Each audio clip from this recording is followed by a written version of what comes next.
Hi! Kumusta ka na? Nakapag-adjust ka na ba sa buhay mo dito sa lugar namin? Oo, hindi ko lang talaga maiwasan naman ibago rin. Kapag kailangan mo ng tulong, huwag kang mahihiya na kumatok sa bahay Ngayon pa lang, nagpapasalamat na ako sa iyo, ate. Sigurado na hihingi talaga ako sa iyo ng tulong sa mga susunod na araw. Si Migs nga pala. Maaga siyang pumasok kanina. Ngayon kasi yung unang araw niya sa trabaho. Ganun ba? E di lagi ka lang palang mag-isa sa bahay ninyo. Ganun na nga. Halika muna sa loob. Tapos na rin naman akong magwalis eh. Akala ko kumpleto na kayo ng gamit. Nako, hindi. Kung ano lang ang importante, yun lang ang binili namin. Ano nga pala ang trabaho mo dati? Sa supermarket ako nagtatrabaho. Sa loob ng mall. Sayang no, umalis ka na sa trabaho mo. Mas okay pa rin kasi na may sarili kang pera. Bago naman ako tumigil masinsina naman kaming nag-usap ni Migs. Nagulat nga kami nung malaman namin na 1 taon na kayong kasal. Wala naman kasi siyang nababanggit sa amin. Siguro ayaw niyang iparating sa ex niyang taga rito din. Meron pala siyang naging girlfriend dito? Oo, matagal na nga sila noon Akala namin sila nang magkakatuluyan. Huwag mong sabihin na walang naikikwento sa iyong kapatid ko. Wala nga. Baka ayaw niyang ipaalam sa akin. Naku, huwag mo na lang palang banggitin sa kanya na ako ang nagsabi, ha? Oo naman. Huwag kang mag-alala, ate. Wala akong sasabihin kay Migs. Magandang araw, Miss Gwen. Ako si Paulina. May asawa at kasalukuyang nagdadalang tao. Mula nung mapirme na lang ako dito sa bahay, isa na sa naging libangan ko ang pakikinig sa inyong channel. Gusto ko rin magbahagi ng kababalaghan na naganap sa akin noon sa lugar ng asawa ko. Ang kwentong ito ay may kinalaman sa hipag ko. Migs, kumusta ang unang araw mo sa trabaho? Nakakapagod pero ayos lang. Kailangan ko rin magpakitang gilas kahit pa sabihin na ninong ko nagpasok sa akin sa trabaho. Kumusta pala ang buong maghapon mo dito sa bahay? Ayos lang naman. Nandito nga pala kanina ang ate Rosalie mo. Talaga? Anong napag-usapan niyo? Kung ano-ano lang. Tinanong din niya ako kung hindi pa ako naninibago rito. Hindi naman sa sinisiraan ko ang kapatid ko. Pero huwag kang magkukwento sa kanya ng kung ano-ano. Likas na kasi sa kanya ang pagiging tsismosa. Baka mamaya, mabalitaan na lang natin, chinichismis na tayo sa ibang tao. Huwag kang mag-alala. Kilala mo ako na hindi madaldal. Hindi rin ako masyadong nagtitiwala sa mga bagong kilala. Para din naman kasi sa kapakanan mo sinasabi ko. May tanong pala ako. Hindi ka ba malapit sa ate mo? Magkapatid lang kasi kami sa ama. Kaya hindi kami ganon kalapit sa isa't isa. Siyempre, mas malapit ako sa mga totoo kong kapatid. Tingin ko naman sa kapatid mo mabait siya. Sana makasundo ko siya at maging magkaibigan kami. Basta, mag-iingat ka na lang. Oo na. Mabuti pa maghahain na ako. Sige, nagugutom na nga ako Hindi rin kasi ako nakakain ng break time sa dami ng trabaho. Sa susunod, ingatan mo ang sarili mo. Mahirap nang magka-ulcer dahil sa ginagawa mo. Mas importante pa rin ang kalusugan kesa sa pera. Alam ko naman yun. Hindi ko na rin naman uulitin. Ayoko kasi mag-alala ka. Sa ilang araw kong pagtira sa lugar ng asawa ko, napansin kong wala nang ginawa mga kababaihan kundi magkwentuhan sa tabi ng daan. Kabilang na nga sa kanila ang hipag ko. Nakasama pa ang bunsong anak na 3 taong gulang pa lang. Para bang sanay na ang mga taga ron sa ganung gawain. Wala ba silang ginagawa sa kanila? Buong maghapon ko na lang silang nakikita na magkakasama. Dahil wala pa kaming anak ni Migs, mas maraming oras ang ginugugol namin sa isa't isa. Madalas kapag day off niya, namamasyal at kumakain kami sa labas. O di kaya kapag nasa bahay lang, nagluluto ako ng mga paborito naming pagkain. Lingid pala sa akin, Laging nakabantay ang hipag ko sa bawat ginagawa naming mag-asawa. Panay gala niyong mag-asawa. Para pa rin kayong magnobyo kung umasta. Samantalang mahigit 1 taon na kayong kasal. Nag-e-enjoy lang kami habang wala pa kaming anak. Sigurado kasi na kapag may anak na kami, konting oras na lang ang mailalaan namin sa bawat isa. Kaso magastos naman. Siyempre, kakain pa kayo niyan sa restaurant. Wala na yata kayong naiipon eh. Meron pa naman kahit papano. Sana ang inuna niyo muna ang pagbili ng gamit. Ganyan ang ginawa ko eh. Mas maganda kasi kapag kumpleto na sa gamit ang isang bahay. Nung huli kong punta dito, ganito na ang bahay niyo. Wala man lang nadagdag. Ayos lang naman ate kung wala pa kaming mga gamit eh. Hindi naman kasi namin yun priority sa ngayon. Ano ba namang klaseng katwiran yan? Meron ba namang mag-asawa na hindi gustong magkaroon ng mga gamit sa loob ng bahay? Ang importante kasi sa amin eh, nagkakasundo kami, tsaka hindi kami nag-aaway. Kung sa bagay, bago pa lang kayong nagsasama. Sa katagalan, maiintindihan mo rin ako. Siya nga pala, sa 1 linggo na ang birthday ng mister ko. Punta kayo ha? Sige ate, sasabihan ko si Mig sa linggo para i-cancel na namin kung meron man kaming gala. Pao, alam ko naman na malaki ang sahod ng asawa mo. Tsaka wala naman kayong anak pa. Baka pwedeng pasagot mo na kay Migs ang lechon. Regalo na lang niya sa bayaw niya. Ha? Nako, hindi kita masasagot ate. Hindi naman kasi ako ang may trabaho eh. Basta sabihan mo lang si Migs kung pwede na sagot na niya ang lechon. Sige ate. Sasabihin ko sa kanya pag uwi mamaya. Naku, sigurado na kaiinggitan ako ng mga amiga ko kapag nakita nilang may lechon ako. Kailangan ba talaga na ipagyabang ang mga ganyang bagay? Oo naman no, magiging sikat ka pa dahil pag-uusapan ka. Ganun ba? Kaya sana naman, makumbinsi mo ang asawa mo. Susubukan ko ate. Pero ayokong mangako na mapagbibigyan kayo ni Migs. Kahit malamig ang panahon, bigla akong pinagpawisan sa request na yun ng hipag ko. Kahit hindi pa naman sigurado, abot tenga na ang ngiti niya. Para tuloy ayoko nang pumunta sa kanila sa linggo. Kahit hindi ko pa kasi nakakausap ang asawa ko, siguradong hindi yun papayag. Pagka-uwi nga ng asawa ko nung gabi, hindi ko muna agad sinabi sa kanya. Nung makatapos kami ng hapunan at nanonood na ng TV, tsaka ako binanggit sa kanya. Hindi pa man ako nakakatapos magsalita, nanlaki na agad ang mga mata niya. Bumakas din ang pagkainis sa mukha niya. Bakit hindi siya mismo magsabi sa akin? Susupalpalin ko talaga siya. Anong akala niya sa akin? Maraming pera? Ikaw na lang ang magsabi sa kanya. Tutal, kapatid mo naman siya. Bukas, bago ako pumasok, dadaan muna ako sa kanila. Ayokong umasa siya na sasagutin ko yung lechon ng asawa niya. Parang naiilang na tuloy ako na makipag-usap sa kapatid mo. Tsaka, ang dami niya kasing napapansin dito sa bahay eh. Pakialamera nga yung si ate. Lahat na lang na makita at masabi mo, meron siyang puna lagi. Pansin ko nga yun. Lagi ka na lang magsara sa araw para hindi siya makapunta dito sa bahay. Nakakahiya naman. Mabait naman siya sa akin eh. Sa umpisa lang mabait yun. Hindi pa niya kasi nakukuha ang gusto. Alam mo, tuwing pinag-uusapan natin ang ate mo, puro hindi magaganda ang lumalabas sa bibig mo. Hindi mo kasi siya kilala eh.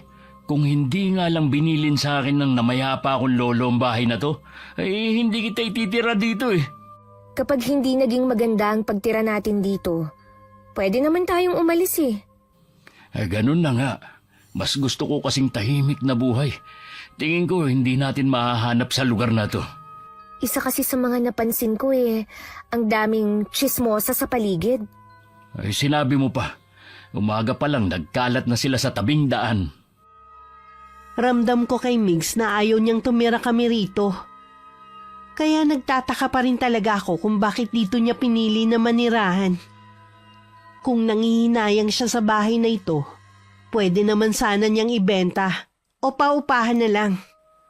Kinabukasan, gaya ng sabi ng asawa ko, dumaan muna siya sa bahay ni Ate Rosalie. Sakto namang nasa labas ito ng bahay at hinihintay ang mga katsismisan. O Migs, papasok ka na ba sa trabaho? Oo, dumaan lang ako dahil sa sinabi ng asawa ko sa akin. Ah, yun ba? Sa linggo na yon. Huwag kayong mawawala Pasensya ka nate. Hindi ko masasagot yung lechon eh. Ikaw naman, minsan lang naman ako maglambing sa'yo eh. Hindi mo ba ako mapagbibigyan? Hindi naman kasi biro yung gusto mong ipasagot sa akin eh.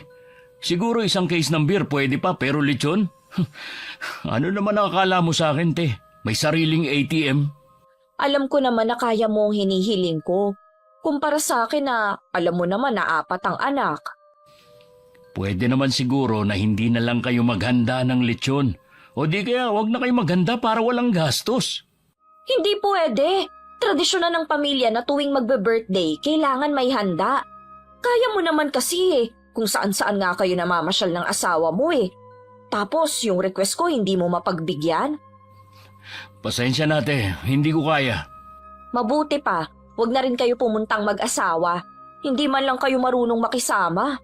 Okay lang te, hindi naman kasi kami mahilig pumunta sa mga handaan eh. Oy, biro lang yun. Pumunta pa rin kayo kahit walang lechon. Sige na te, malilate na kasi ako sa trabaho eh. Tsaka na lang tayo mag-usap. Basta sa linggo ha, wag mong kalilimutan. Pinaharurot na pala yun ni Mig sa motor niya. Hindi naman maipinta ang mukha ng hipag ko. Nauna na kasi niya na ipagyabang sa mga kapitbahay at iba pang kamag-anak na may lechon sa birthday ng asawa. Akala niya kasi mapagbibigyan siya dahil nun lang siya nag-request sa kapatid niya.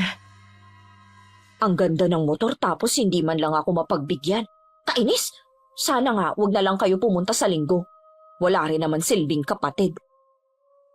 Sa sobrang inis ng hipag ko nung dumating ang mga katsismisan, sinabi niya sa mga yun kung saan-saan nga kami nakakapasyal. Pero hindi naman kumpleto ang gamit at ang iba mga luma na. Kami tuloy ang naging sentro ng usapan nila. Dumating ang araw ng linggo. Pumunta pa rin kami para batiin ang bayaw ni Migs. Nagpabili rin siya ng isang case ng beer para sa mga bisita. At saka hindi na rin kami nagtagal. Napansin ko kasi na parang naiinis na rin ang asawa ko. Dahil sa kantsaw ng hipag ko tungkol sa lechon. Hindi rin namin nagustuhan nang sabihin yun ng ibang bisita. Humingi naman ng paumanhin ng bayaw niya.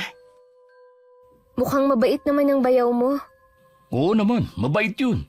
Hindi katulad ni Ate Rosalie. Nahiya tuloy ako sa pangangantsaw niya. Pati ibang bisita, nakigaya na sa kanya. Kalimutan mo na yun. Hindi naman tayo babalik sa bahay nila eh. Pwede ba yun? Paano kung imbitahin ulit tayo? Pagkatapos nito, malamang hindi na tayo iimbitahan ni ate. Kilala ko yun. Maiba nga pala ako, bago ko makalimutan. Pwede ba akong dumalaw kay Itay bukas? Tapos, daanan mo na lang ako doon pagkatapos ng trabaho mo. Oy, sige. Mabuti pa nga, doon ka muna. Wala ka na rin namang ginagawa rito. Tsaka naayos naman ang mga gamit dito sa bahay. Bigla ko kasing namiss si Itay eh. Naiintindihan naman kita. Kaya kapag gusto mong dumalaw sa kanya, magsabi ka lang. Hindi naman kita pagbabawalan eh. Kinabukasan sumabay na rin ako kay Migs Palace. Ibinabalang niya ako sa sakayan. Hindi alam ni Itay na pupunta ako sa kanya. Siguradong magugulat yun. Matagal nang byudo si Itay at 2 lang kami magkapatid ni Ate Faye. May asawa na rin ang ate ko at may isang anak. Malapit lang naman ang bahay niya kina Itay kaya madalas niya itong mapuntahan. Hindi katulad ko na malayo ang bahay. Paulina, mabutit dumalaw ka. Kasama mo ba ang asawa mo? May trabaho po si Migs. Hinatid lang po niya ako sa sakayan bago siya pumasok. Kumusta po kayo rito? Ayos lang ako rito. Mas gusto ko nga ang lugar na ito kaysa sa tinirhan natin dati. Dinadalaw po ba kayo ng ate rito? Oo naman.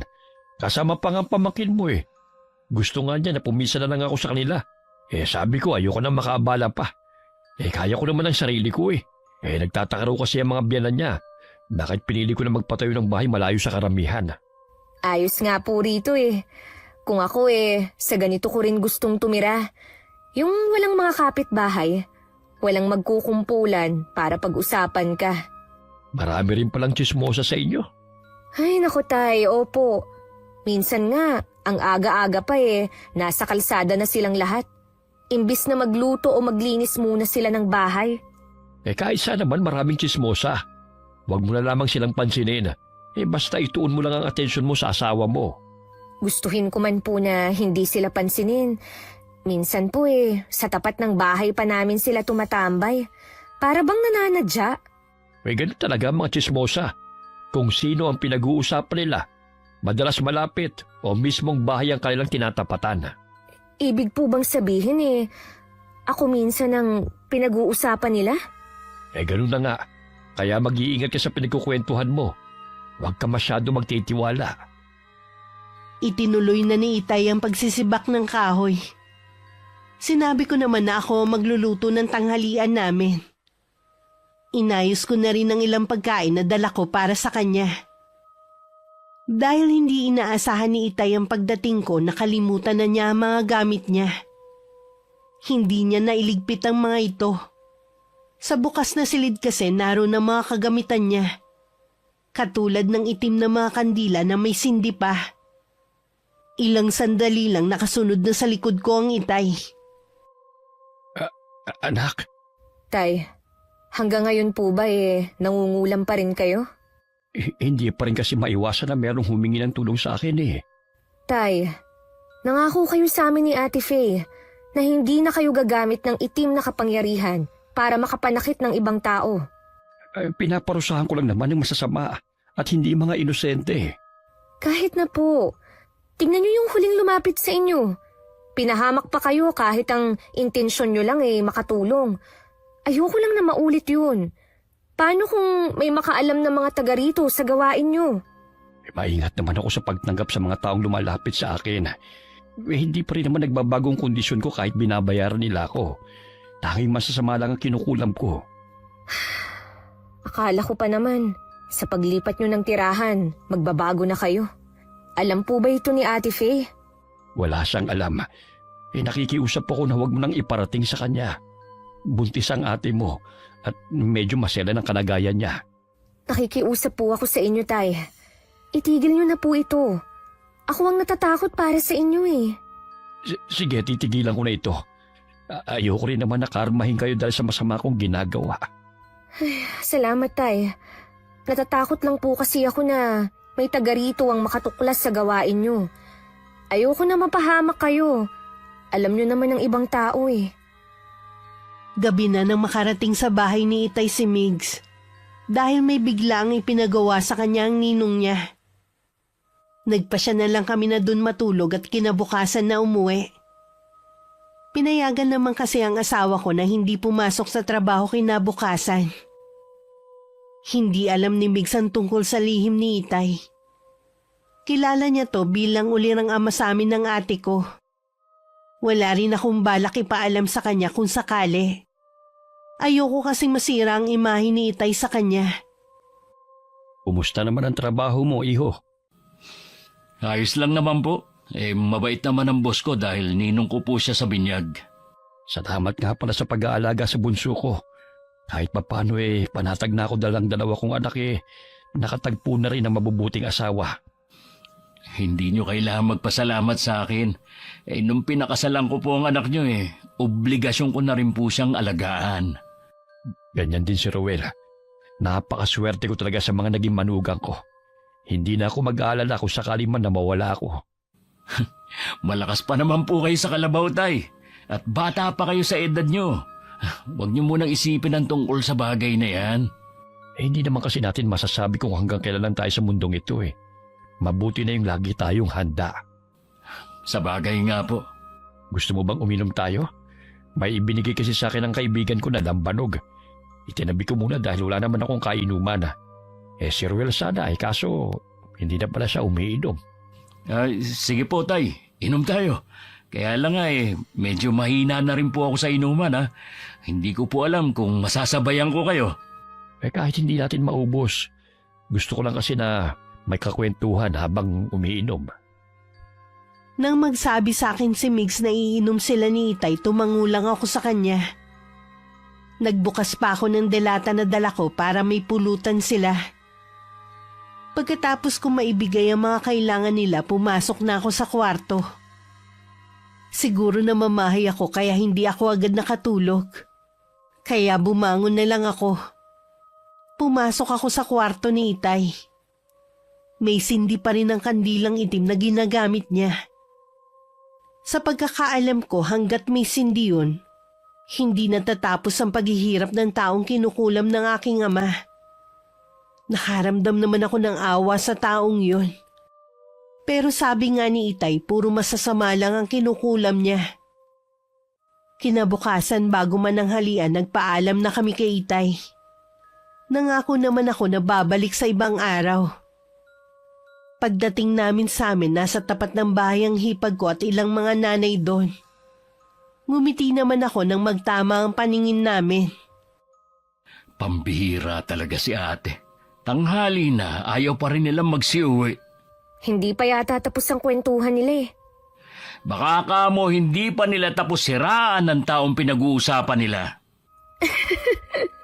Ikaw talaga. Hinaan mo lang ang boses mo. Baka marinig ka ng ate mo.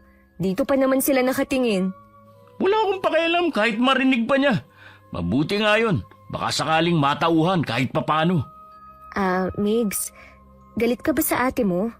Para kasing may kinikim-kim kang sama ng loob sa kanya eh. Sa ugali niya ako nagagalit. Numero 1 ba namang chismosa sa lugar na ito eh. Kaya tuloy walang makatagal na tenant sa apartment ni Chahulia dahil sa kanya. Madalas niyang chismis. Sino ba namang matutuwa dun? Kaya pala galit sa kanya ang tiyahin mong yun. Hindi kasi sila nagpapansinan eh. Kaya ako nalaman. Kung meron man ako na gustong maging kaibigan mo rito, si Chahulia lang. Mababait din yung mga anak nun. Yun nga lang, may mga trabaho kaya laging wala sa kanila. Hindi kaya naiinggit lang ang ate mo sa tiyahin nyo? Tiyahin ko lang. Kapatid si Chahulia ng nanay ko. Yun nga ang sabi ni Chang nung magkaharap sila sa barangay noon. Oo nga pala. Magkapatid lang kayo sa ama.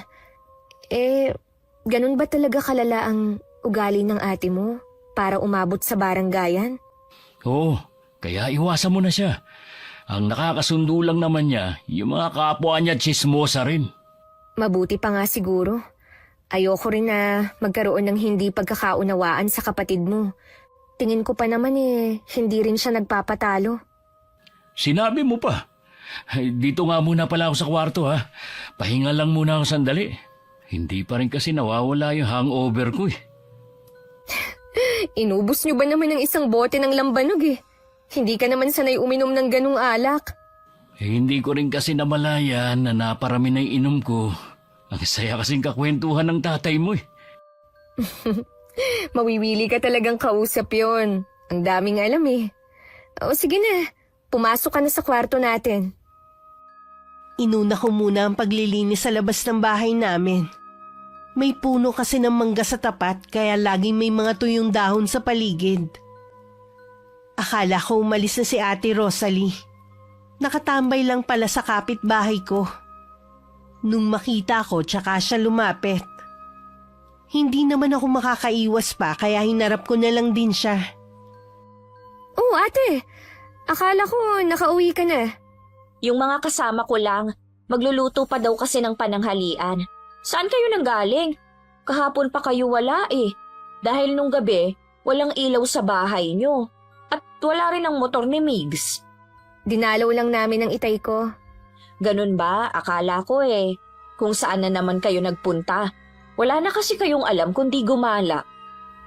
Gusto lang naman naming mag-relax. Lalo na si Migs na laging pagod sa trabaho. Mabuti pa nga kayo nagagawa pa yan.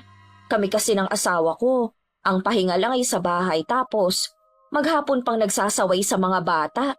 Siguro kapag may anak na rin kami ni Migs, ganyan na rin ang bonding namin. Yung tipong nasa bahay na lang. Siya nga pala may itatanong ako sa'yo. Tungkol saan? Sigurado ako na may alam ka eh. Yung panganay na anak ni Tia Julia, may afam pala.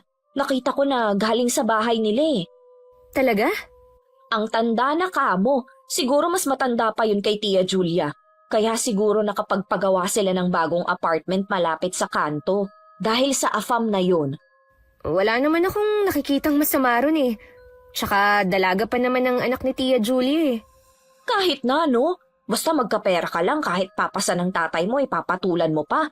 Naku, hindi ko kayang gawin yon. Hayaan na lang natin sila, te. Buhay naman nila yun eh. Ang sa akin lang naman, huwag silang mayabang.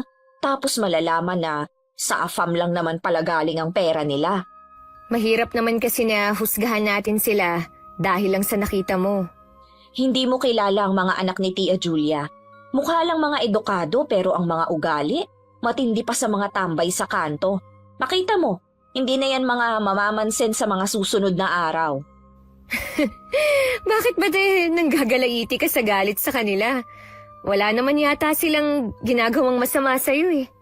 Ay, akala mo lang wala. Kapag nakikita ko ang mga yan, iniirapan ako. Akala mo naman kay gaganda. Ang iitim naman ng mga kilikili ang hilig pang magsando. Nagsasabi lang naman ako ng totoo. Kahit ako pangit, makinis naman ako. Wala akong ginagamit na kahit anong pampakinis at pampaganda. Hindi tulad ng iba. Natural ang kagandahan ko. Di tulad nila na tingin ko retokada na. Bigla kasing tumango sa mga ilong eh. Total ate, mga pinsan naman sila ni Migs.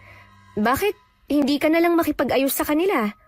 Magkapit-bahay pa naman kayo. Pagkatapos nila akong ipabarangay, wag na uy! Sino ba sila? Pasensya ka na te ah. Hindi kasi kami pwedeng mangialam sa issue nyo eh. Mas gusto kasi namin na mamuhay lang ng tahimik ni Migs.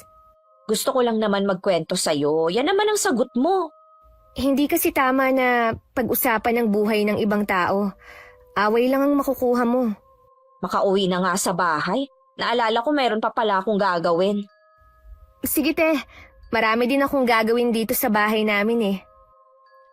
Kung maghapon ko sigurong kausap ang hipag ko, hindi pwedeng hindi rin ako magkasala. Wala din preno ang bibig niya. Halata tuloy na naiinggit lang siya sa mga pinsan nila ni Migs. Kaya kung ano-anong hindi magaganda ang sinasabi niya sa mga yon. Naiiling na lang na itinuloy ko ang ginagawa kong paglilinis. Nang mga sumunod na araw, hindi ko nakikita na tumatambay ang hipag ko sa tapat namin. Minsan galing ako sa may malapit na talipapa na daanan ko ang mga kaututang dila ni Ate Rosalie. Alam kong nakatingin sila at biglang nilakasan ang boses na malapit na ako sa kanila. Alam kong pinariringgan nila ako. Nagpanting bigla ang tenga ko sa sinabi nung isa sa kanila. Na kaya ako hindi lumalabas dahil wala akong kaibigan sa lugar dahil sa ugali ko. Bigla ko silang nilingon at saka isa-isang tiningnan. Alam nyo, kaya ako hindi lumalabas sa lungga ko, gaya ng sinasabi nyo, dahil sa mga katulad yung toxic ang pag-uugali. Walang magawa kundi pag-usapan ng buhay ng ibang tao na wala naman kayong ambag. Huwag nyo akong itulad sa mga nabiktima ng mga makakatinyong dila. Tama kayo, iba ang ugali ko. Hindi nyo gugustuhin makita. Lahat sila nakatungo lang. Bago ko tumalikod, tiningnan ko muna sila isa-isa. Napasulya pa ako kay Manang Lucy na may-ari ng tindahan. Ngumiti pa siya sa akin at tumango. Alam ko kasi matagal na din naiimbierna sa mga yun na matandang babae. Dahil lahat ng bumibili sa tindahan niya, biktima ng tsismis ng mga yun. Pagdating sa bahay, habang naghahanda ako ng lulutuin para sa hapunan, dumating naman ang hipag ko. Dahil bukas naman ang pinto, tumuloy na siya. Nagkahinala ako na baka nagsumbong na sa kanya ang mga amiga niya. O ate, napasugod ka. Ay may ginagawa ka yata. Pasensya ka na kung naabala kita ha. Ano ba ang sadya mo? Tungkol sa mga kaibigan ko. May sinabi kasi sila sa akin eh. Medyo sumama ang loob nila. Wala naman daw silang ginagawa, bigla mo na lang silang sinita. Sa akin nila sinabi dahil alam nilang hipag kita. Huwag nga silang pa-victim ha. Ako ang pinaparinggan nila. Bakit hindi nila ako diretsuhin kung may problema sila sa akin? Hindi mo naman yata narinig ang pangalan mo eh. Hindi naman tama na pagbintangan mo sila. Ate Rosalie, hindi ako tanga para hindi malaman na ako ang pinag-uusapan nila. Gasgas na yung sinasabi nyo na kapag hindi narinig ang pangalan hindi kailangang mag-react. Eh paano yan? Gusto ka nilang ipabarangay. Eh di sige, haharapin ko sila ron. Sabihan lang nila ako, hindi naman ako umaalis sa bahay. Ha? Hindi ka man lang ba natatakot? Kailangan ko ba silang katakutan? Para hindi na lang umabot to sa barangay, mabuti pa humingi ka na lang ng pasensya sa ginawa mong paninita sa kanila. Para ano? Para lumaki ang ulo nila? Sa dami ng mga atraso nila sa ibang tao, dapat sila ang humingi ng pasensya. Bakit ba ang hirap mong kausap? Siguro dahil hindi ako basta-basta sumusunod. Sige, sasabihin ko na lang sila na sa barangay na lang kayo magkita-kita. Naalis na ako pasensya na sa abala. Pinilit ko namang magpakita ng kabaitan sa kanila. Hindi na nga ako lumalabas ng bahay para maiwasan kong makapagtaray kapag nakakarinig ako ng hindi maganda. Pero sinagad na nila ako. Madali pa naman uminit ang ulo ko lalo na pagod din ako sa mga gawaing bahay. Nang dumating si Mig, sinabi ko naman sa kanya ang nangyari habang naghahapunan kami. Huwag kang mag-alala. Kilala ko mga yun. Siguradong hindi sila sisipot. E di mag-aaksaya lang pala ako ng oras sa pagpunta ron. Pumunta ka pa rin para alam nila na hindi ka takot na humarap sa kanila. Oo naman. Hihintayin ko na lang kung kailan ako ipapatawag. Grabe talaga ang mga taong yan. Hindi mo na nga sila pinapansin, ikaw pa talaga napagtripan nila. Akala siguro nila basta na lang akong tatalikod. Huwag nila akong itulad sa iba. Na kinakayan-kayanan lang nila. Eh di nakatikim sila ng katarayan mo. Higit pa rin ang gagawin ko sa kanila. Oras na hindi pa sila tumigil.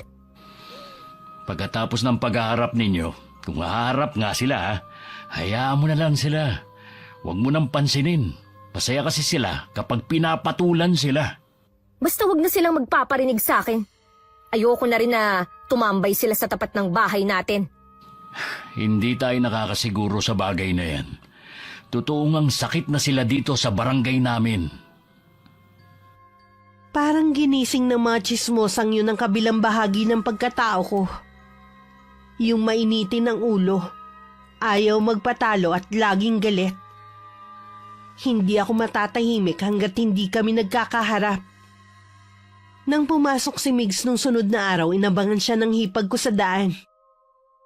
Agad namang huminto sa tabi ang asawa ko at tinanggal ang helmet. May kailangan ka ba, ate? Ano ba yung asawa mo? Kabago-bago pa lang dito inirereklamo sa barangay. Pagsabihin mo na matutong makisama, hindi yung siya pa ang siga. Pagsabihan mo rin yung mga tsismosa mong kaibigan. Tigilan ka mo nila ang asawa ko. Nasisiguro ko na ikaw ang pasimuno sa kanila. Wala ako nung pagsalitaan ng asawa mong mga kaibigan ko. Wala akong pakialam kung nandun ka o wala. Basta, pagsabihan mo sila. Dahil siguradong hindi kayo uurungan ng asawa ko. Os talaga? Tingin ko sa asawa mo hindi makabasag pinggan. Mukha lang siyang anghel. Pero halimaw yun kapag nagalit. Huwag niyo siyang susubukan. Tignan nga natin kapag nagkaharap-harap na sa barangay bukas. Baka hindi sumipot ang asawa mo Kilala ko ang asawa ko, pupunta yun. Kilala ko rin ang mga kaibigan mo. Sisipot kaya sila? Oo naman. Mabuti naman. Ayaw kasi ni Pao na masayang ang oras niya sa pagpunta ron. Hindi naman kasi siya katulad nyo na hindi abala sa mga gawaing bahay. Kung makapagsalita ka naman, akala mo mga tambay lang kami. Marami din kaming ginagawa. Mas marami pa nga dahil may mga anak kami. Paano? Alis na ako. Nasabi mo naman na siguro lahat ng gusto mong sabihin. Malilate na ako sa trabaho. Mabangga ka sana. Tignan ko lang kung hindi matanggal yung angas mo. Gusto pa sanang umabsent ni Migs para samahan ako. Pero hindi ko siya pinayagang lumiban sa trabaho. Hindi naman kasi kailangan pag-aksayahan ng panahon ng mga taong yun. Sigurado namang hindi sila sisipot. Isang oras bago ang takdang oras ng paghaharap-harap namin, nandun na ako. Lahat sila nakatingin sa akin. Para bang hindi makapaniwalang ako yung inirereklamo. Hanggang sumapit ang oras, hindi dumating ang 3. Naghintay pa ako ng 1 oras. Pero ni anino nila, hindi talaga nagpakita. Gusto na sanang ibasura ang reklamo nung 3. Pero sabi ko bigyan pa kami ng pangalawang pagkakataon. Gusto ko talaga silang makaharap. Bago umuwi, dumaan muna ako sa bahay ng hipag ko. Nasa labas siya nun ng bahay niya. Paulina? Tapos na ba ang paghaharap ninyo? Hindi sila sumipot. Ang aga ko pa naman dun. Baka may emergency sa kanila. Ano yun? Silang 3? May emergency ng sabay-sabay? Posible naman yun, di ba? Posible siguro sa ibang tao. Pero hindi sa mga kaibigan mo. Pakisabi sa kanila, sumipot ka mo sa susunod ha. Dahil kung hindi ka mo, ako naman ang maghahabla sa kanila. Ang OA mo naman. Ano naman ang ihahabla mo sa kanila? Mabuti sana kung pakinggan ka sa barangay. Irereklamo ko ang pagiging tsismosa nila. At hindi sa barangay ko sila irereklamo, kundi kay Tulfo. Sigurado ako, marami ang papanig sa akin ng mga taga rito na biktima rin nila. Ay, hindi mo naman kailangan magpatulfo pa. Huwag mo naman silang bigyan ng kahihiyan, pati mga pamilya nila idadamay mo eh. Gagawin ko talaga yun, ate. At wala akong pakialam kung sino man ang madamay. Huwag kang mag-alala, kukumbinsihin ko sila. Ngayon lang naman nangyari na hindi sila sumipot. Talaga? Bakit sabi sa record ng barangay ugali na talaga nila ang hindi sumipot? Huwag mo naman sanang paniwalaan lahat ng mga sinasabi sa'yo. Basta, sabihan mo na lang ang 3 mong kaibigan. Oo, sige. Mag-iingat ka sa pag-uwi mo. Kainis kang babae ka. Mukhang nagkamali ako ng pagkakakilala sa'yo Kapit-bahay lang naman ng hipag ko ang 3 yun. Nasa likurang bahagi lang ang mga bahay nila. Pagkatapos bilinan ng isang anak na bantayan ng bunso, umalis na siya para sabihan ng mga kaibigan. Sumipot na kayo sa susunod kung ayaw niyong ipatulpo kayo ng babaeng yon. Kita ko sa mukha niya kanina na hindi siya nagbibiro. Hindi ko siya ganun kakilala maliban sa asawa niya, si Migs. Hindi natin alam kung ano pang kaya niyang gawin. Sa kauna-unahang pagkakataon na sindak ang hipag ko at ang mga kaibigan niya. Kaya naman sa muli naming paghaharap, sumipot na sila sa barangay. Para silang maamong tupa sa harap ni Kapitan. Parang nabaliktad naman ang sitwasyon. Parang sila tuloy ang nirereklamo. Pinasumpa sila na hindi na ulit pagchichismisan ng buhay ng ibang tao. Sumang-ayon naman sila. At bago namin nilisan ng tanggapan, pinagbati kami at nakipagkamay ako sa kanila. Ganun lang kabilis natapos ang pag-uusap. Pero alam kong hindi pa tapos ang gagawin nilang panggugulo sa buhay ko. At least ngayon, alam nila na hindi ka basta masisindak sa kanila. Kung hindi mo sila kilala, maaawa ka sa mga mukha kanina. Parang iiyak na ang mga itsura Magaling lang talagang umarte yung mga yun. Akala siguro nila, ipapatulfo ko sila. Siguro nga kaya napilitang humarap kanina. Ang galing mo talaga. Ay nako, sana nga tumigil na sila. Hanggat maaari ayoko talagang magalit kahit kanino. Ay sana nga, pero kung hindi pa rin, ituloy mo na lang ang plano mo. Nandito lang naman ako para suportahan ka Papakiramdaman ko muna sila sa mga susunod na araw. Ay siya nga pala, sahod ko ngayon Sa labas na lang tayo kumain para mawala din yung init ng ulo mo. Uy, sige gusto ko yan. Mabuti na lang hindi pa ako nakakapagluto. Wala kasi akong gana Wala na nga ako nabalitaan na kahit ano sa hipag ko at mga kaibigan niya. Hindi ko na rin sila nakikita na tumatambay sa tapat ng bahay namin at kahit sa tabing daan. Kinalimutan ko na rin ang mga pangyayari. Itinuon ko na lang sa ibang bagay ang atensyon ko. Hanggang maisip ko na magtrabaho na lang ulit. Sinabi ko yun kay Migs. Pumayag naman siya pero ang gusto niya yung magaan lang ang trabaho. May kaibigan kasi kung merong stall ng mga souvenir. At kailangan niya ng magbabantay na pwede niyang pagkatiwalaan. Migs, huwag kang mag-alala. Maaasikaso pa rin naman kita dahil hanggang 3:00 lang naman ako sa trabaho.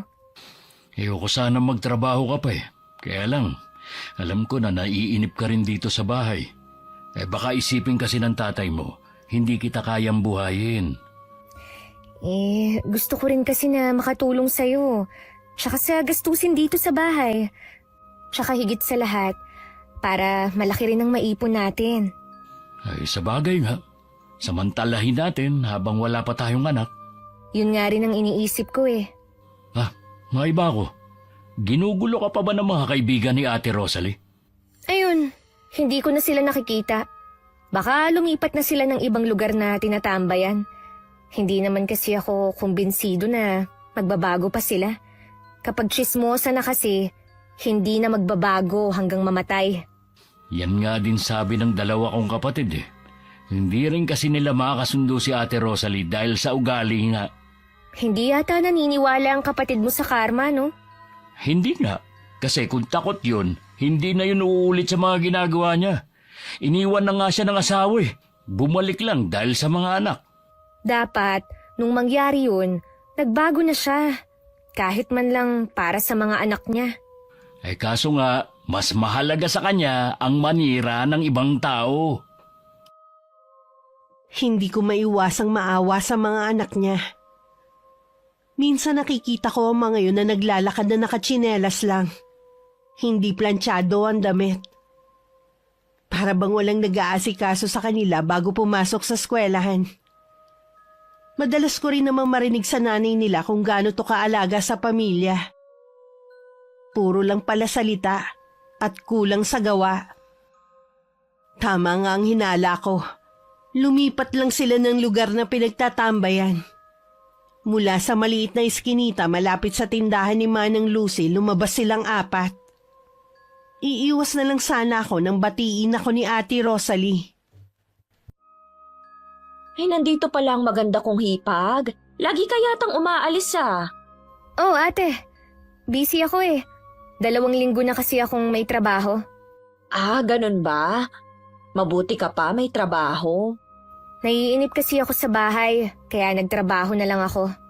Baka naman pwede mo akong ipasok o hanapan ng trabaho. Naiinip na rin kasi ako sa bahay eh. Kung magtatrabaho ka, sino nang mag-aasikaso ng mga anak mo? Ako pa rin, syempre. Iba kasi kapag nanay ang mag-aalaga. Yung bunso ko naman, pwede kong kuhanan ng yaya. Sasabihan na lang kita kapag meron akong alam, ha? Aasahan ko yan ah. Sige, mauuna na kami sa'yo. Marami ka yatang bibilhin eh. Napapailing naman ako habang nakasunod ng tingin sa hipag ko at sa mga kasama niya. Pwede ko naman sanang irekomenda ang hipag ko sa mga kakilala ko. Pero nag-aalala ko na baka lalo niya mapabayaan ng mga anak. Tsaka baka hindi rin siya payagan ng asawa niya. Naku, iha. Kung ako sa iyo hindi ko hahanapan ng trabaho ang hipag mo. Bakit naman po, Manang Lucy? Kung ano-anong chismis ang pinagkakalat niya sa iyo. Hindi mo kasi nalalaman dahil hindi ka naman lumalabas ng bahay niyo. Sana hindi kayo magkasira ng asawa mo dahil sa ginagawa niya. Ganyan kasi ang nangyari kay Migs at sa dati niyang nobya. Ano? Salamat po sa pagbibigay niyo ng impormasyon sa mga ginagawa ng hipag ko. Manang Lucy, pwede po bang lahat ng malalaman niyo na sinasabi niya tungkol sa akin ipaalam niyo sa akin? Oo naman, iha. Lahat sasabihin ko sa iyo. Gusto kasi kita. Dahil hindi ka katulad nila na walang alam gawin kundi manira ng kapwa. Habang wala pang bumibili, tinanong ko pa si Manang Lucy sa iba pang mga sinabi sa akin ng hipag ko. Ultimo ang hindi ko pagbubuntis na ichismis na pala na baog daw ako. Malamang daw baka iwan ako ni Migs. Parang sasakit ang ulo ko sa mga nalaman ko. Pagdating sa bahay, uminom agad ako ng gamot. Hindi ako makapaniwala na meron palang katulad ng hipag ko. Ang malas ko. Dahil ako naman ang pinupuntirya nila. Nang dumating si Migs ng araw na yon, hindi ko nilang sinabi ang mga napag-usapan namin ni Manang Lucy. Habang nasa sala nga kami, panay ang kwento niya tungkol sa trabaho niya. Hanggang isingit na nga niya ang planong pagsama sa kanya ng ninong niya sa probinsya ng 2 linggo. Gusto kasi niyang ipakita sa akin yung planta niya doon. Nahihiya kasi akong tumanggi. Pero kung ayaw mo, pwede ko naman sabihin sa kanya. Okay lang naman. Kaya lang, bakit naman 2 linggo? Kasi kasal din ang bunsong anak ni Ninong. A-attend na rin sana kami. Simple lang naman yung kasal. Sa bahay nga lang gaganapin eh. Sige na, sumama ka na. Minsan lang naman yan eh. Kailan ba ang alis nyo? Sa makalawa na. Sigurado ka ba na ayos ka lang na walang kasama? Oo naman. Wala namang mangyayari sa akin dito eh. Lagi naman kitang tatawagan kapag nandun na ako. Nung gabing matutulog na sana kami, tumawag ang ate ko. Lumabas muna ako sa kwarto para makapag-usap kami ng maayos. Hindi ko alam kung anong mararamdaman ko ng mga sandaling yun sa ibinalita niya. Sumang-ayon naman ako sa sinabi niya na sa bahay muna si Itay. Anong sabi ng ate mo? May nangyari ba? Migs, ayos lang ba kung dito muna tumira si Itay? Oo naman. May nangyari ba sa itay mo? Ang sabi kasi ni ate, may nakaalitan daw at nagbanta. Natatakot siya na baka sugurin sa bahay si Itay. Alam mo naman na mag-isa lang siya roon. Sa bait ng tatay mo may makakagalit pa ba siya? Minsan kasi, eksahedera rin magkwento ang ate. Bukas daw, papupuntahin na niya rito si Itay. Sa kanya na lang siguro ako magtatanong. Mabuti pa nga. Tsaka, ang galing naman ang timing ng itay mo. Kailangan mo na makakasama dito. Oo nga. Sige na, tara na, matulog na tayo. Ilaantok na ako Kanina pa humihilik si Mig sa tabi ko. Habang ako iniisip ko ang sinabi ni Ate Faye. Sabi kasi niya baka may nakatuklas na sa lihim na iniingatan ni Itay. May isang babae daw kasi ang sumugod sa bahay nito at nag-eskandalo. Habang sumisigaw na mangkukulam ang Itay namin. Pinatay daw ni Itay ang asawa ng babae. Ito na nga ang kinatatakutan ko eh. Tama lang na umalis doon si Itay. Mabuti na lang, wala siyang kapitbahay na malapit. Pumasok muna ako sa trabaho. Sa hapon pa naman darating si Itay. Nung tumawag siya na papunta na, maaga na lang ako umuwi. Sasakayan na lang kami nagkita ni Itay. Kahit ngumiti siya nang makita ko, bakas pa rin sa kanya ang lungkot. Wala kaming imikan sa biyahe hanggang makauwi sa bahay. Mabuti naman po at nakumbinsi kayo ni ate na dumito muna sa bahay. Gusto nga niya nung hindi ka pa niya tinatawagan doon ako sa bahay nila. Ayoko naman na madamay sila. Hindi na po talaga kayo pwede sa bahay na yun. 2 beses na pala kayong sinugod eh. Kung hindi pa kayo pinuntahan ni ate, hindi pa niya malalaman. Hindi ko naman kasi alam na nagsinungaling sa akin ang babaeng yun. Ano po ba ang nangyari? May pumunta sa bahay na babae. Stella ang pangalan niya. Sabi niya, may kabit ang asawa niya at may anak sila. Ginugulo din daw siya ng kabit ng asawa niya. Kaya gusto niya na ipakulam ang lalaki. Para pareho na silang mawala ng sinasabi niyang kabit. Noong una ayoko dahil napakababaw ng dahilan Kaya lamang nasilaw ako sa laki ng ibabayad niya.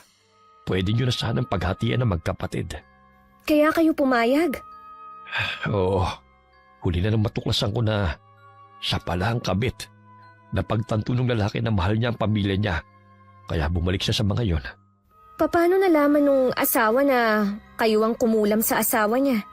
Ipinagtapat sa kanya ni Stella bago yun bawian ng buhay. Sana isinama na lang niya sa hukay ang nalalaman niya. Patawarin mo ko, anak. Kung problema na naman ang ibinigay ko sa inyo. Tay, Huwag po kayong mag-alala. Hindi na po kayo matutunto ng babaeng yun. Nagsisisi talaga ako sa nagawa ko. Kung pwede ko lang sanang ibalik ang nakaraan. Wala na po tayong magagawa pa. Nangyari na eh. Basta, nakikiusap po ako sa inyo. Tumigil na po kayo sa ganyang gawain. Oo anak, tatalikuran ko ng gawain ito. Ayoko na rin kayong bigyan ng suliran din. Lihim ko pa rin sinisisi si Itay. Hindi pa kasi siya nadala nung una. Inulit na naman niya. Hindi naman lahat kasi nang lumalapit sa kanya totoong sinasabi.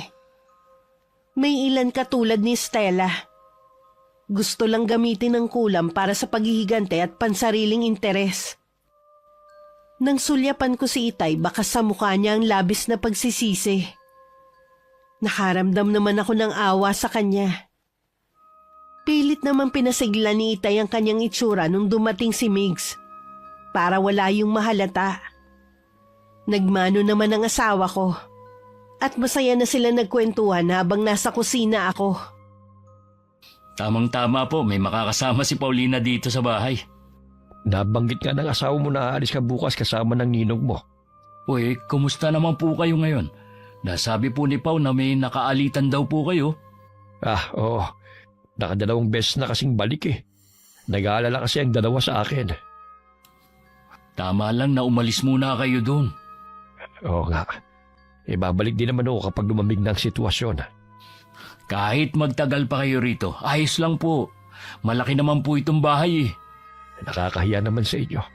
Ayoko maging pabigat sa inyong mag-asawa. Huwag niyo pong iisipin na pabigat kayo. Tandaan niyo, pamilya tayo.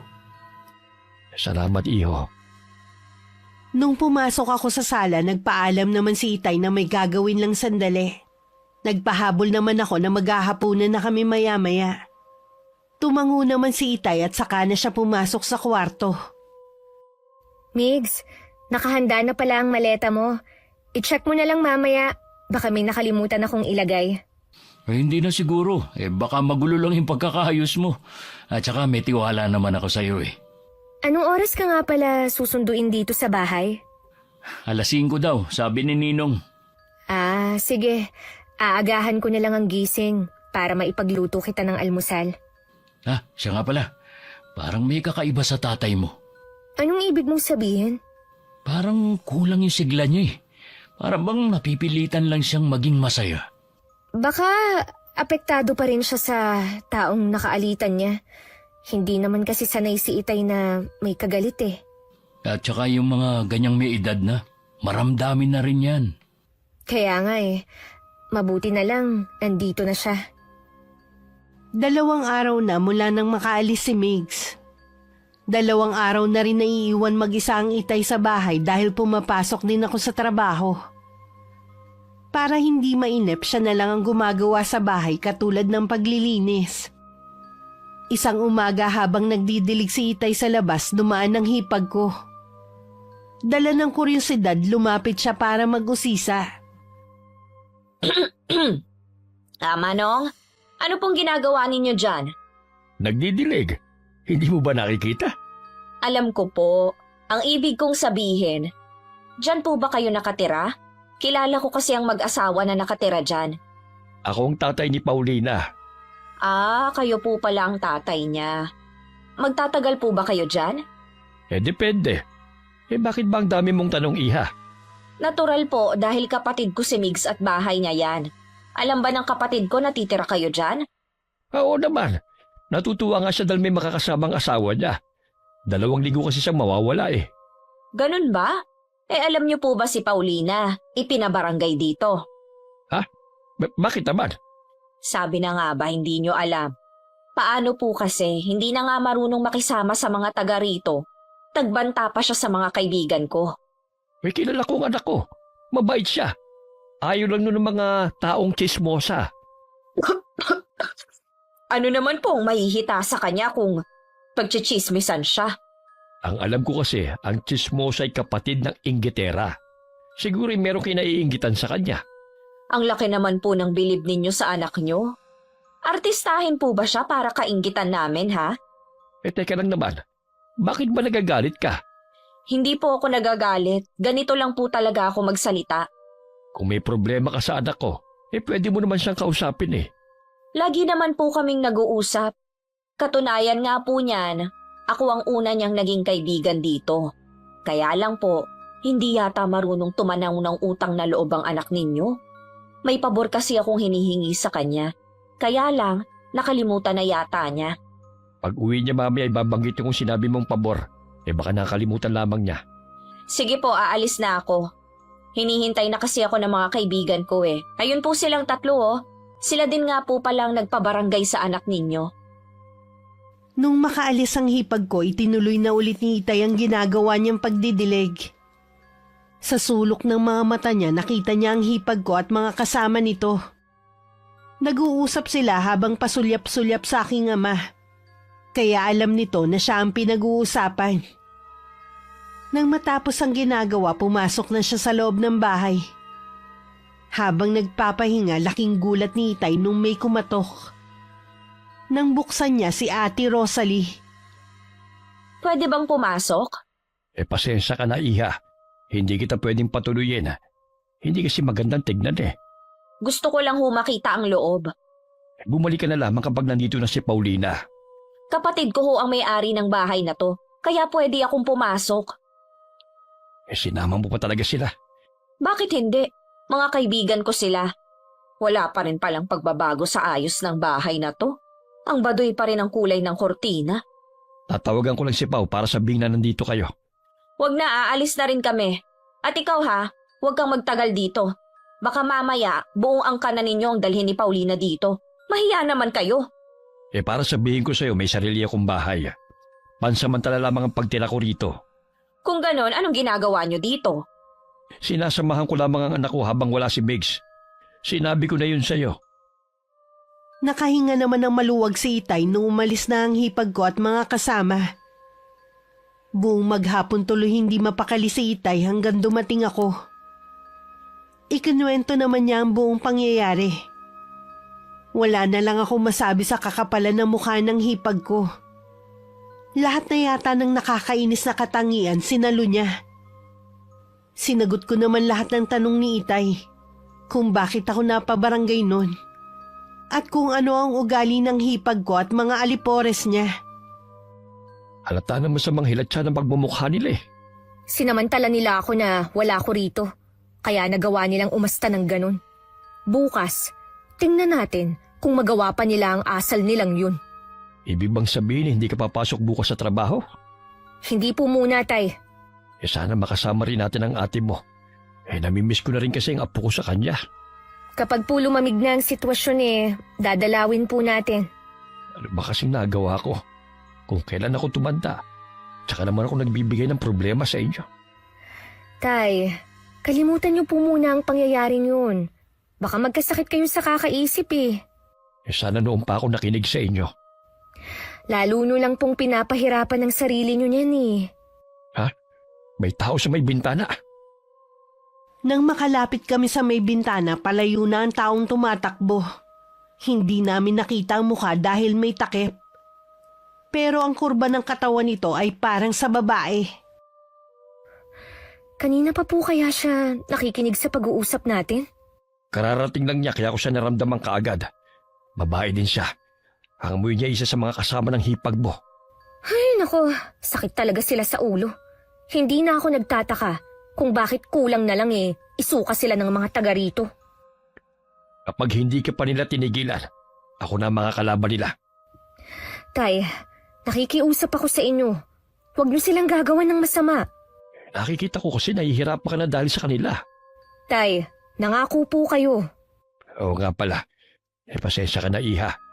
Nakalimot na naman ako. Kaya minsan ayoko na maniwala sa mga pangako ni Itay. Ilang beses na kasi niyang hindi natutupad. Kahit nung nabubuhay pa si Inay. Pasumpa-sumpa pa siya nun sa bundok. Pero makaraan lang ang ilang buwan may kinulam na naman siya. Mula pagkabata tuloy, kinailangan namin magpalipat-lipat para hindi malaman ng mga tao ang lihim niya. Kinabukasan nga habang nagtatabas ng damo sa likod ng bahay si Itay, At ako naman nasa loob ng bahay nung biglang may kumatok. Nung buksan ko ang pinto, bumungad ang hipag ko at ang tatlo. Bumakas bigla sa mukha nila ang gulat. Nandito ka pala. Hindi ka pumasok sa trabaho? Day off ko. Anong kailangan nyo? Isinama mo pa talaga sila, ha? Oops! Huwag muna kayong umalis. Diyan lang kayo. Paalis na rin kami. Galing pala kayo rito kahapon. At kung ano-ano pa ang mga sinabi nyo kay Itay. Totoo lang naman ang sinabi ko. Kapatid ako ni Migs. Hoy ate, hindi lang yun ang sinabi mo. Kaya huwag ka nang magsinungaling pa. Huwag mo nga akong masabihan na sinungaling.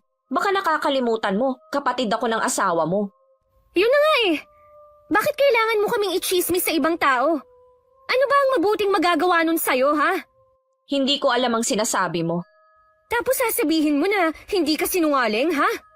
Nawawalan ka na yata ng respeto sa akin. Hindi ka naman kasi karapat dapat irespeto eh. Pagsisisihan mo talaga tong ginawa mo. Ano? Magpapatulfo ka rin ba, ha? O sa barangay? Baka hindi ka naman sumipot. Talaga bang inuubos mo ang pasensya ko, ha? Mabuti pa, umalis na kayo. Hindi ko na lang ipapaalam kay Migs ang mga ginagawa nyo. Para hindi kayo magkagulong magkapatid. Parang utang na loob ko pa, ha? Sige, aalis na kami dito. Nang maisara ko ang pinto, napasandal na lang ako dito. Kanina pa kasi ako nakakaramdam ng hilo. May hinala na ako kung bakit, kaya lang gusto ko munang makasiguro. Gumayak lang ako at pagkatapos nagpaalam na ako kay Itay. May 2 oras lang naman ako nawala. Sa mismong tindahan ako ni Manang Lucy bumaba. May itatanong lang kasi ko sa matandang babae. Saktong natapos kami mag-usap nang dumating si Ate Rosalie at mga kasama niya. Nanlilisik ang mga mata niya sa pagkakatitig sa akin. Kay Manang Lucy ka pala kumukuha ng impormasyon. Ngayong alam mo na, wala ka nang maitatago sa akin. Kapag hindi ako nakapagpigil sa'yo, sa presinto na tayo maghaharap. Nananakot ka pa talaga, ha? Bakit pa tayo doon maghaharap-harap kung pwede naman dito? Talaga bang lalo mong pinapababa ang pagkatao mo, ha?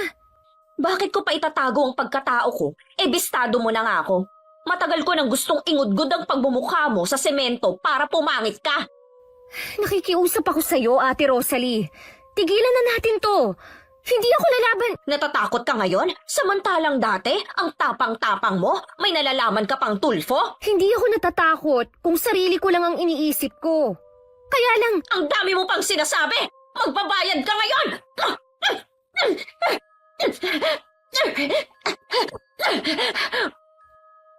Aatras na sana ako pero nahawakan nila ako. Wala akong magawa kundi takpan ng tiyan ko habang sumisigaw. Pero bingin na sila sa pakiusap ko. Kahit si Manang Lucy lumabas na ng tindahan niya para umawat. Pero tinulak lang siya. Sipa, suntok at sabunot ang natanggap ko. Nawalan pa ako ng balanse kaya natumba ko. Pinagsisipa nila ako hanggang matamaan ng tiyan ko. Namilipit ako sa sobrang sakit. Tama na! Dinudugo na siya! Tulong! ang baby ko, hindi pwedeng mawala ang baby namin. Ano? Buntis ka? Hindi namin alam. Hingi ako ng tulong. Kailangan mo madala sa ospital. Paulina! Anong nangyari sa'yo? Sino may gawa sa'yo nito? Itay! Itay ang baby namin ni Migs! Hindi naman po namin sinasadya. Hindi namin alam na buntis siya. Mga hayop kayo! Mga walang puso! Magbabayad kayo sa ginawa niyong to! Sinusumpa ko! Tuluyan na nagdilim ang paningin ko. Hindi ko na namalayan pa ang mga sumunod na pangyayari. Nang muli akong magising, nasa ospital na ako at katabi ko si Itay. Madilim ang anyo niya at nakikita ko sa mga mata niya ang matinding galit. Tay, ano pong nangyari sa baby namin ni Migs? Nakunan ka, anak. Hindi!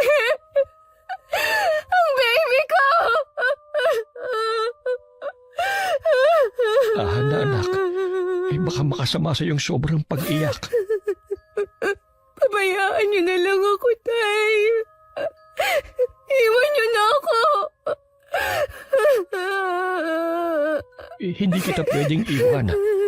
Nasasaktan din ako sa pagkawala ng apo ko. Papunta na nga pala dito ang asawa mo.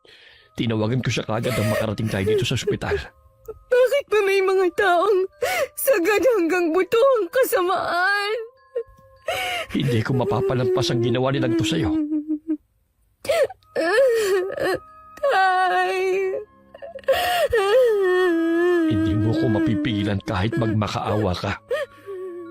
Sige na, magpahinga ka na lang. Dito lang ako. Dahil wala akong tigil sa pag-iyak, napilitan ng turukan ako ng pampakalma ng nurse na nag-aasikaso sa akin. Tulog na ako nung dumating naman si Migs. Lumapit siya sa akin at hinalikan ako sa noo.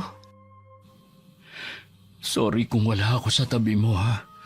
Sana hindi na lang ako umalis. Huwag mong sisihin ang sarili mo, iho. Hindi natin inaasahan na mangyayari to sa kanya. Ang anak po namin, kumusta? Wala na ang anak niyo. Nakakunan si Paulina. Hindi. Matindi ang pambubugbog na ginawa ng kapatid mo sa kanya at ang tatlo niyang kasama. Pakibantayan niyo lang po muna ang asawa ko, Tay. May kailangan lang akong puntahan. Galit na sumugod si Mig sa bahay ng hipag ko. Dire-diretso siyang pumasok sa loob ng bakuran hanggang sa may pinto ng bahay. Humarang pa sa daraanan niya ang bayaw niya pero itinulak lang niya ito. Napasiksik naman sa sulok ang kapatid sa takot sa kanya. Sinuntok pa niya ang pader malapit sa mukha ni Ate Rosalie. Migs, hindi ko sinasadya. Nadala lang ako ng galit ko. Patawarin mo ko. Hindi na maibabalik ang buhay ng magiging anak namin sa paghingi mo ng tawad. Ikaw ang pumatay sa anak namin ni Paulina. Lahat gagawin ko. Mapatawad niyo lang ako. Hindi naman namin alam kasi na buntis siya. Sana sinabi niya agad. Mabubulok ka ngayon sa kulungan. Ikaw at ang mga kasama mong nambugbog sa asawa ko. Wag, Migs. Maawa ka naman sa akin. Kailangan pa ako ng mga pamangkin mo. Sana inisip mo yan bago niyo sinaktan ang asawa ko. Ikaw naman ang pasimuno ng gulo eh. Ang tanda mo na. Wala ka pa rin pinagkatandaan. Lahat ng sasabihin mo tatanggapin ko. Kung gusto mong saktan mo rin ako para makaganti ka sa akin, ayos lang. Ayoko lang na makulong. Mas gusto ko na nasa likod ka ng rehas. Kaya ihanda mo na yung sarili mo. Migs, sandali, huwag ka munang umalis. Bitiwan mo ako! Huwag na huwag ka nang magpapakita sa amin ng asawa ko. Hindi rin ako maaawa sa iyo at sa mga anak mo! Napalupasay na lang sa sahig habang umiiyak ang hipag ko. Nilapitan naman siya ng asawa at saka niyakap ng mahigpit. Dahil sa takot, nagpa siya na lang na tumakas ni Ate Rosalie. Pero pinigilan siya ng asawa at kinumbinsi na harapin na lang ang kasong isasampa namin. Tulog pa rin ako nung bumalik si Mig sa ospital. Si Itay naman ang nagpaalam na uuwi at may gagawin lang sa bahay. Umaga na nang magising ako. At nagisnan ko pa ang asawa ko sa tabi ko. Kumusta ang pakiramdam mo? Wala na ang baby natin, Migs. Ang isipin mo na lang, hindi siya para sa atin. Masakit man, hindi na natin mababago ang pangyayari. Ang tagal nating hinintay na mabuntis ako. Tapos ganito lang ang mangyayari.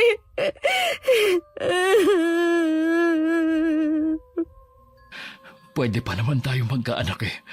Ang mahalaga, ligtas ka na ngayon. Ang hindi ko kaya, yung ikaw ang mawala sa akin. Hindi ko mapapatawad ang ate mo sa ginawa niya. magsasampa tayo ng kaso laban sa kanya at sa mga kasama niya.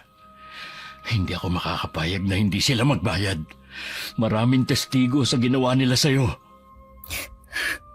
Huwag na tayong magsampa ng kaso. Aksaya lang ng oras at pera yun. Kahit maubos pa ang pera natin, ang importante, mabigyan natin ng hustisya nangyari sa inyo. Hayaan na lang natin na ang karmang maningil sa kanila. Pag-isipan mo muna. Baka naguguluhan ka lang ngayon. Buo na ang pasya ko. Hinihintay ko na nga lang pala ang doktor para malaman natin kung kailan ka pwedeng lumabas dito sa ospital. Si Itay nga pala. Umuwi na muna siya. May kailangan lang daw siyang gawin. Migs, sana hindi ka magbabago sa akin. Lalo pa kitang mamahalin para madali mo makalimutan ang nangyari sa'yo. Si Itay ang inaalala ko. Alam kong buo na ang pasya niyang gamitin ang kaalaman niya sa kulam para ipaghiganti ako. Baka ikapahamak na niya ng tuluyan ang gagawin. Napahikbi na lang ako. Agad naman akong niyakap ni Mig sa pag-aakalang naiiyak na naman ako dahil sa anak namin. Kinabukasan pa kami pinayagan na umuwi ng doktor. Pagdating namin sa bahay, wala si Itay. Lingid sa amin, bumalik siya sa bahay niya para dun isagawa ang orasyon. Baka may pinuntahan lang ang Itay mo. Hindi kaya bumalik siya sa bahay niya? Uy, ano naman ang gagawin niya doon?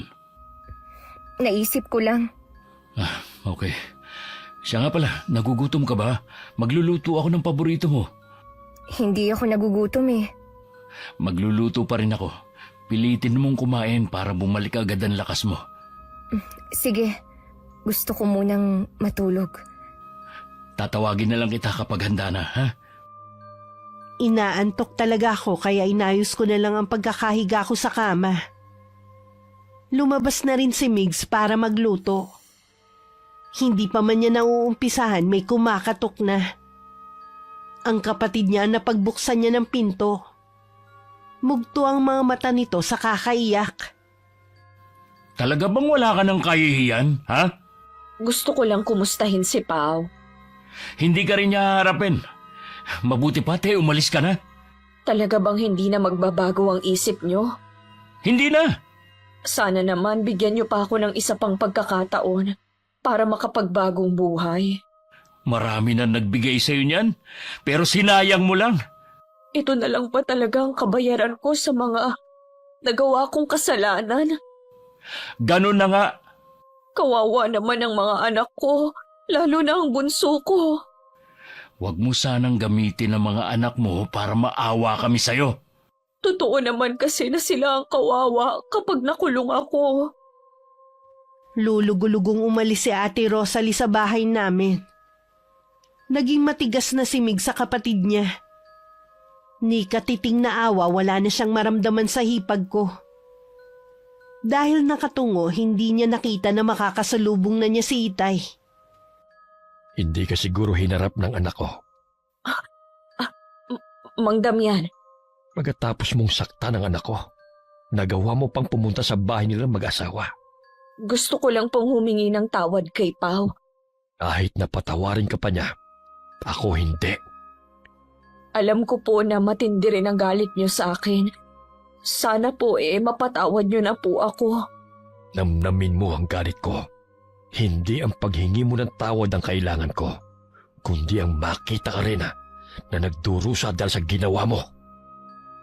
Lalo pang bumigat ang dalahin ng hipag ko. Sa huli, sumuko na lang siya. Gustuhin man niyang tumakas, wala naman siyang ibang alam na puntahan. Habang pauwi sa kanila, puno ng pang-uuyam ang tingin na binibigay sa kanya ng mga tao. Ang iba parang natutuwa pa sa pwede niyang sapitin. Pero 2 linggo na ang nakakalipas. Wala pa ring dumarating na pulis para hulihin siya. Nagtataka na ang hipag ko kung ano ba ang desisyon namin. Hindi kaya nagbago na ang isip nila? Pero nakita ko sa mukha ng ama ni Paulina na desidido siyang pagbayarin ako. Ay, ang tagal ko na rin hindi nakakausap ang mga kaibigan ko. Siguradong pareho ang takot na nararamdaman namin. Kasalukuyan ako nagpapahinga sa terrace nang biglang dumating si Migs.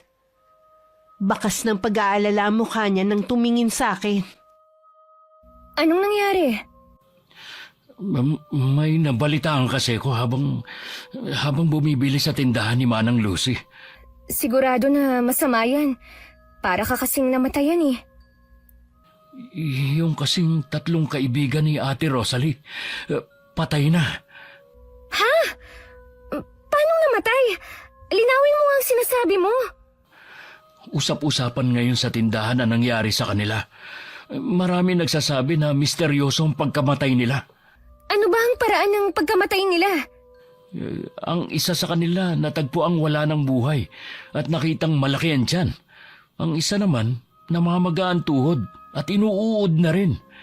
At ang panghuli, nakitang puno ng galos at sugat ang katawan na para bang nilatigo. Bago sila mamatay, maayos naman daw ang itsura nila. Hindi ko rin alam kung anong nangyari sa kanila. Sabi ng kaanak nila, baka daw kinulam. Natatakot ako na baka ikaw ang pagbintangan nila, lalo na hindi mo itinuloy ang pagsampa ng kaso sa kanila. Ako? Migs, ikaw ang magpapatunay na wala akong ginagawang masama.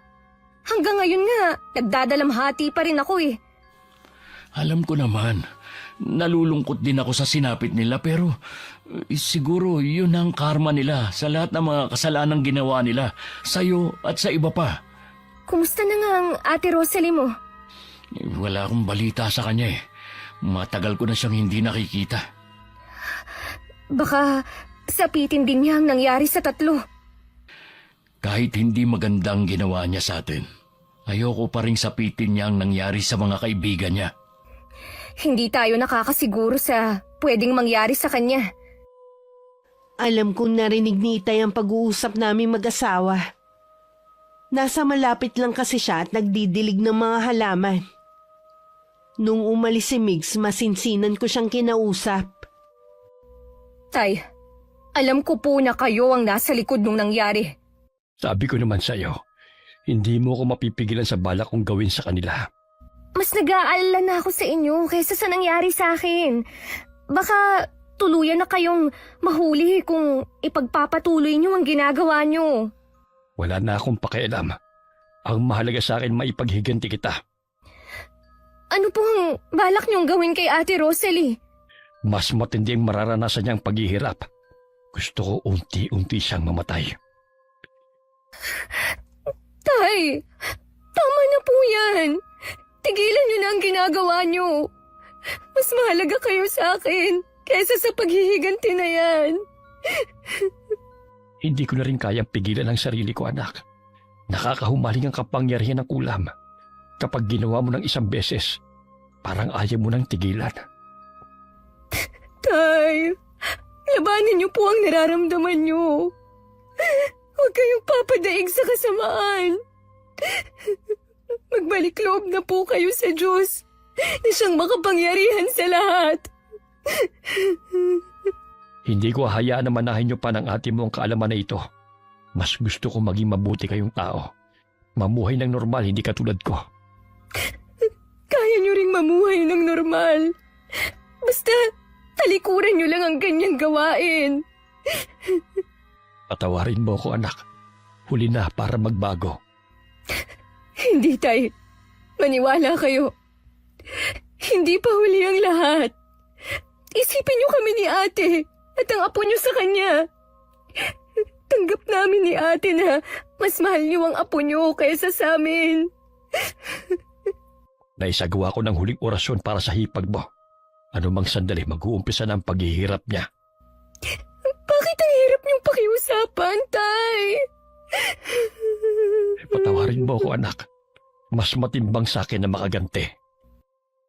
Nang tumalikod si Itay at umalis, hindi ko na siya pinigilan. Para saan pa? Ayaw naman niya makinig sa mga pakiusap ko.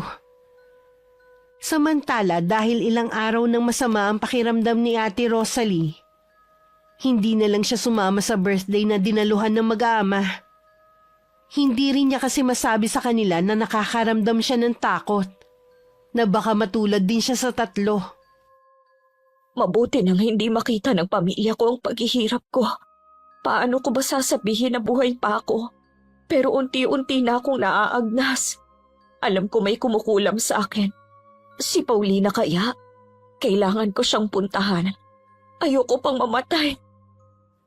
Kahit hirap na sa paglalakad at nanghihina, pinilit pa rin ni Ate Rosalie na makarating sa bahay namin. Hindi pa man siya kumakatok, bumukas na ang pinto. Pinapasok siya ni Migs at saka inalok na maupo. Alam niyong paparating ako? Nasa may bintana ako na makita kitang parating. Ganun ba? Kaya nga pala ako nandito para humingi ng tawad. Baka sakaling tanggapin niyo na. Mukhang hindi maganda ang lagay mo. Sana nagpahinga ka na lang muna sa bahay ninyo. Natatakot kasi ako na baka katapusan ko na rin dahil sa nangyari sa mga kaibigan ko. Naniniwala kasi ako na kulam ang ikinamatay nila. Siguro nga dahil walang makapagpaliwanag sa totoong nangyari sa kanila. Mamamatay na rin kaya ako? Paulina, baka alam mo kung paano ako gagaling. Pinagbibintangan mo ba ang asawa ko, ha? Wala naman kasi. Naaawa na sana ako sa'yo eh. Kaya lang may gana ka pa talagang pagbintangan ng asawa ko. Wala naman kasing pwedeng gumawa nun. Sa dami ng mga ginawa niyong kasalanan, wala kang maisip na pwedeng gumawa nito sa'yo? Umalis ka na, bago kita kalad ka rin palabas ng bahay. Migs. Huwag ka namang magalit sa kanya, Migs. Baka masama lang ang pakiramdam ng ate mo. Samahan mo na lang siyang umuwi. Baka mapano pa siya sa daan eh. Pagkatapos ng mga ginawa niya, nagmamalasakit ka pa sa kanya? Kinakaawaan mo pa siya ngayon? Mas naaawa ako sa mga anak niya. Sige, ihatid na kita sa inyo. Walang imik na sumunod na lang ang hipag ko. Inalalayan siya ng asawa ko para makasakay sa motor. Lumingon pa siya sa akin bago umalis. Nang mag-isa na lang ako, tsaka ako napaluha. Gusto ko kasi siyang tulungan pero hindi ko alam kung paano. Matigas si Itay na bawiin ng kulam dito.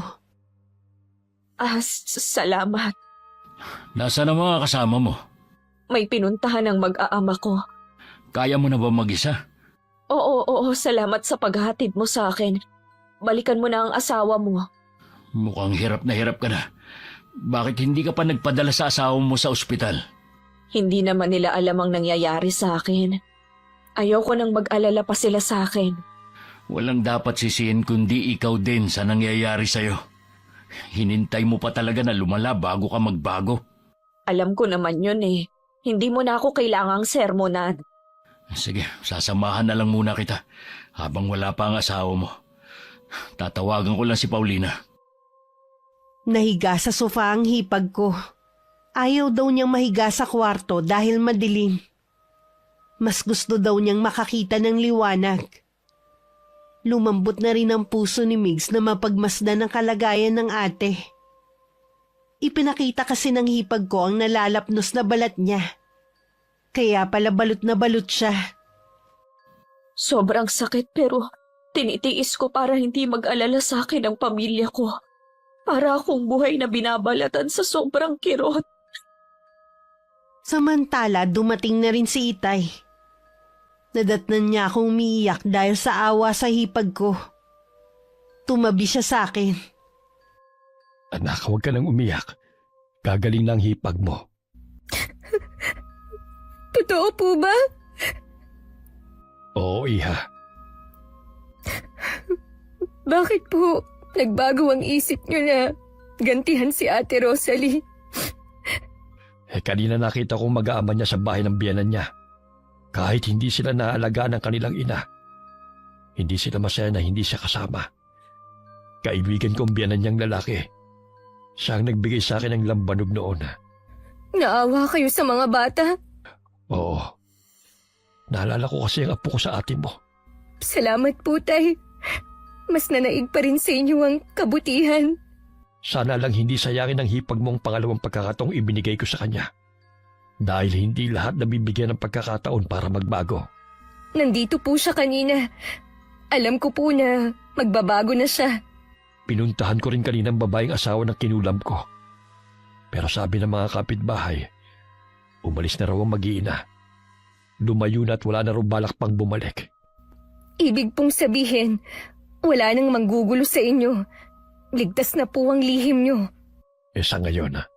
Pero kung sakali na babalik sila, o isa man sa mga anak niya, handa ko silang harapin at tanggapin ang kanilang galit.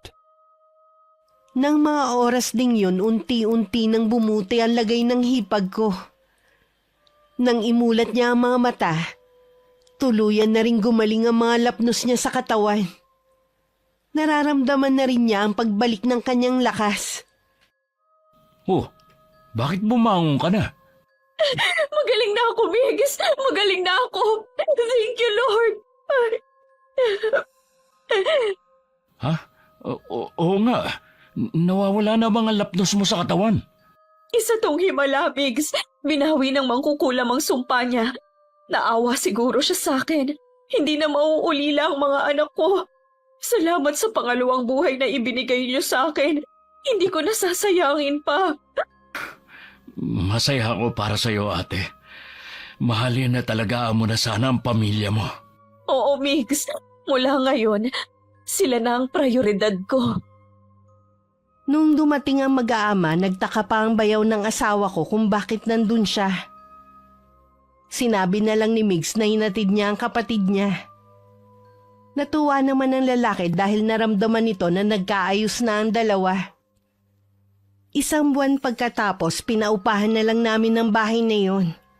At lumipat kami malapit sa tinitirhan ni Itay. Mas naging tahimik ang buhay namin sa bagong nilipatan namin. At ang Itay naman tuluyan na niyang tinalikuran ng gawain.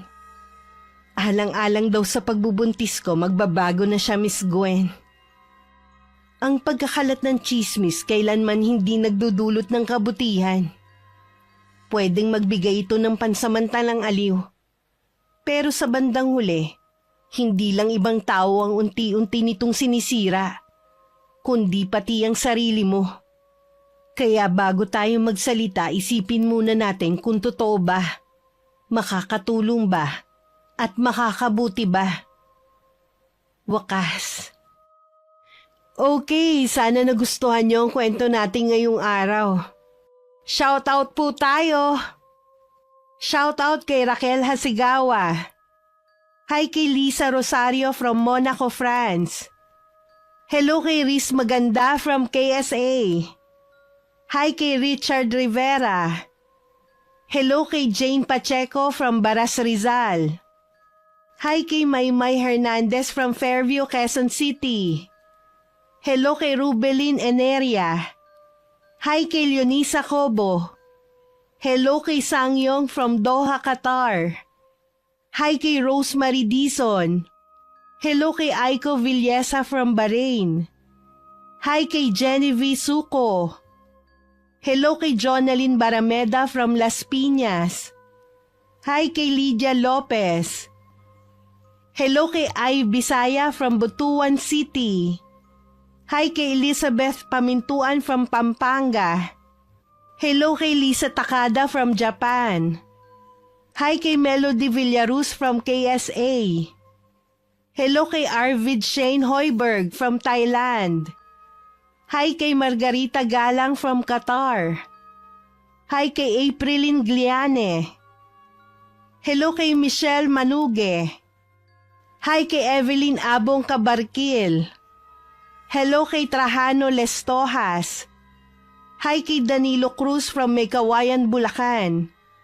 Shoutout sa Castillo family from Nueva Ecija. Hello kay Romalyn Lingatong from Santa Maria, Bulacan. Hello kay na Eralyn Eyano, Tatay Betoy at Belinda from Barangay Hermosa, Bayambang, Pangasinan. Hi kina Ate Auring, Ne, Aisa at Poging J ng Amira Boxes Handicrafts ng Laguna. Hello kina Alexa Ann Pasyon at Ian Pasyon from Nai, Cavite. Shout out sa Glency Bakery ng Tanawan, Leyte. Hi kay Bebang Jaco. Hello kay Tina Dekit. Hi kay Beatrix Yumi. Hello kay Jocelyn Morilla from Mindoro. Hi kina Romina Buado and Angelo Dizon from Marikina City. Hello kay Mama Mia. Hi kay Jomar Fernandez from Cebu. Hello kay Biba from Cebu at sa mga kasama niyang blind therapist. Maraming salamat sa pakikinig nyo. Hello kay Nashin, Aya and Aiko from Caloocan, from Lola Baby. Hi kay Resi May Ramos. Hello kay Mea Espiritu from Taiwan. Shoutout sa mga taga Texen Factory, lalong-lalo na kay Angelina Reyes. Maraming salamat sa pakikinig. Hi kay Ralph Sarmiento. Hello kay Manilyn Millafre from Bicol. And hi kay Lucena Valencia from Candelaria, Quezon. Shoutout din po sa mga solid abangers natin sa Marikina Market sa bayan. Kumusta po kayo? Shoutout din po sa mga solid abangers natin dyan sa Blooming Treat Market. Salamat po sa inyo. Maraming salamat po sa patuloy na pagsuporta at pakikinig. Ingat. God bless. Hi!